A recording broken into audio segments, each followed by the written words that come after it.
इंसानी तारीख के राजों में से सबसे गहरा और खौफनाक राज याजूज और माजूज का है।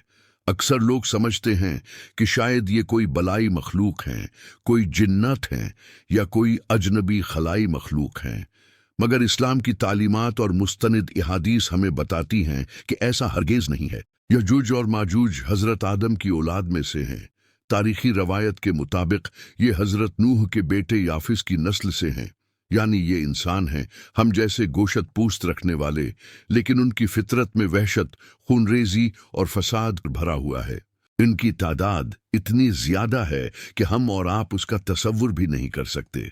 क़यामत के करीब जब ये जाहिर होंगे तो उनकी गिनती रियत के ज़रों की तरह होगी और कोई इंसानी ताकत उनका मुकाबला नहीं कर सकेगी।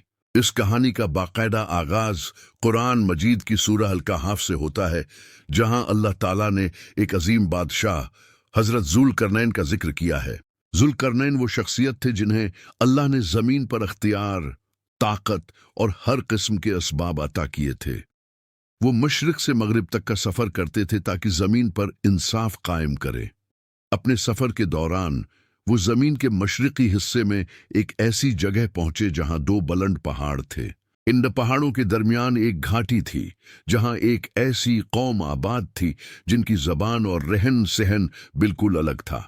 वो लोग इंतहाई खौफज़दा थे। जब उन्होंने ज़ुल्करनैन जैसा ताकतवर बादशाह देखा तो इन्हें उम्मीद की किरण नजर आई। इन लोगों ने किसी तरह ज़ुल्करनैन को समझाया कि उन दो पहाड़ों के उस पार याजूज और माजूज नाम के कबीले रहते हैं। इस कौम ने बताया कि ये कबीले वक्तन फ़ौक्तन उन पहाड़ों के दरमियान से निकलकर हमारे इलाके में आते हैं। वो हमारी फसलें तबाह कर देते हैं, हमारे जानवरों को खा जाते हैं और हमारे लोगों को बेदर्दी से कत्ल करते हैं। इनकी वहशत का ये आलम था कि वो किसी कानून या इखलाकियात को नहीं मानते थे। इस मजलूम कौम ने ज़ुल्करनैन से दरख्वास्त की कि हम आपको माल व दौलत और खराज देने को तैयार हैं, बस आप हमारे और इन वहशी लोगों के दरमियान कोई ऐसी रुकावट खड़ी कर दें कि वो दोबारा हम तक ना आ सके। ज़ुल्करनैन, जो कि एक नेक और अल्लाह वाले बादशाह थे, उन्होंने जवाब दिया कि जो ताकत और माल अल्लाह ने मुझे दिया है वो तुम्हारे माल से बेहतर है। मुझे तुम्हारी दौलत नहीं चाहिए। हाँ, अगर तुम मेरी जिस्मानी मदद करो तो मैं तुम्हारे और उनके दरमियान एक ऐसी मजबूत दीवार बना दूंगा जो सदियों तक कायम रहेगी। यहां से दुनिया की सबसे मजबूत और हैरत अंगेज दीवार की तामीर शुरू हुई। ज़ुल्करनैन ने कोई आम पत्थर या ईंटें इस्तेमाल नहीं की। उन्होंने हुक्म दिया कि लोहे की बड़ी बड़ी सुलें लाई जाएं।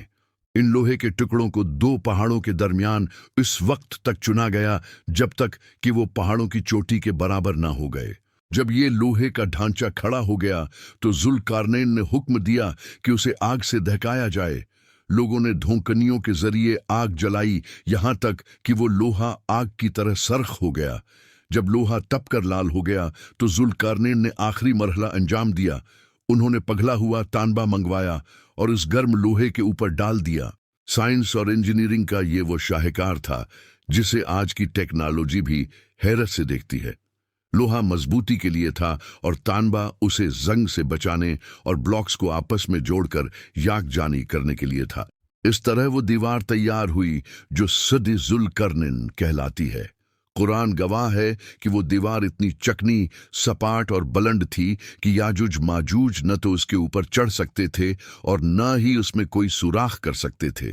ज़ुल्करनैन ने काम मुकम्मल होने पर कहा, ये मेरे रब की तरफ से एक रहमत है, मगर जब मेरे रब का वादा आ पहुंचेगा तो वो उसे रेजा रेजा कर देगा और मेरे रब का वादा सच्चा है।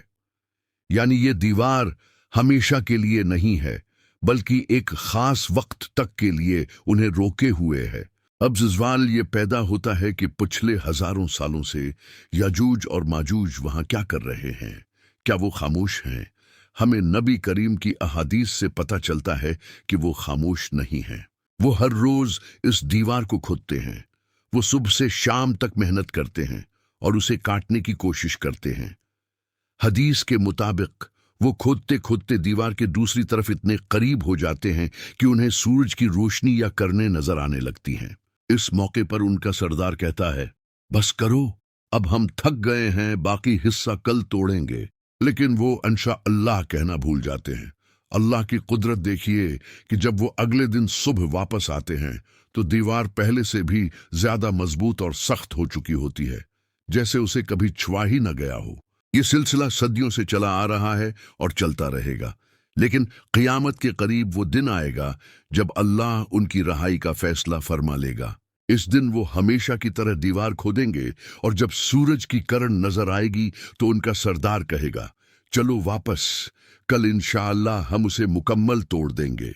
इनके इंशाअल्लाह कहने की बरकत से जब वो अगले दिन आएंगे तो दीवार वैसी ही मिलेगी जैसी वो छोड़कर गए थे। फिर वो आसानी से उसे गिरा देंगे और बाहर निकल आएंगे। ये वो वक्त होगा जब दुनिया में बहुत बड़ी तब्दीलियां आ चुकी होंगी। दजाल, जो कि दुनिया का सबसे बड़ा फितना होगा, वो आ चुका होगा और हजरत ईसा आसमान से नाजिल होकर दजाल को कत्ल कर चुके होंगे। मुसलमान एक पर अमन दौर में दाखिल होने वाले होंगे कि अचानक अल्लाह ताला हजरत ईसा पर वही नाजिल फरमाएगा। अल्लाह फरमाएगा, ऐ ईसा, मैंने अपने कुछ ऐसे बंदे निकाल दिए हैं जिनसे लड़ने की ताकत किसी इंसान में नहीं है, लिहाजा तुम मेरे मोमिन बंदों को लेकर कोई तौर पर पनाह ले लो। सोचिए, हजरत ईसा जैसा अजीम पैगंबर जो मर्दों को जिंदा करते थे, वो भी उनका मुकाबला नहीं कर सकेंगे। फिर याजूज और माजूज का लश्कर निकल पड़ेगा। कुरान कहता है कि वो हर बुलंदी से फसलते हुए आएंगे। मंजर ऐसा होगा जैसे पहाड़ों से इंसानी सीलाब उतर रहा हो। इनकी तादाद का अंदाजा हदीस के उस वाक़िए से लगाया जा सकता है कि उनका पहला काफिला जब बहरा तबरिया से गुजरेगा तो वो इस झील का सारा पानी पी जाएगा। वो झील जो मीलों पर फैली हुई है वो सूख जाएगी। जब उनका आखिरी गिर वहां पहुंचेगा तो वो सूखी हुई मिट्टी देखकर कहेगा कि न लगता है कभी यहां पानी हुआ करता था। वो जमीन पर फैल जाएंगे और तबाही मचा देंगे।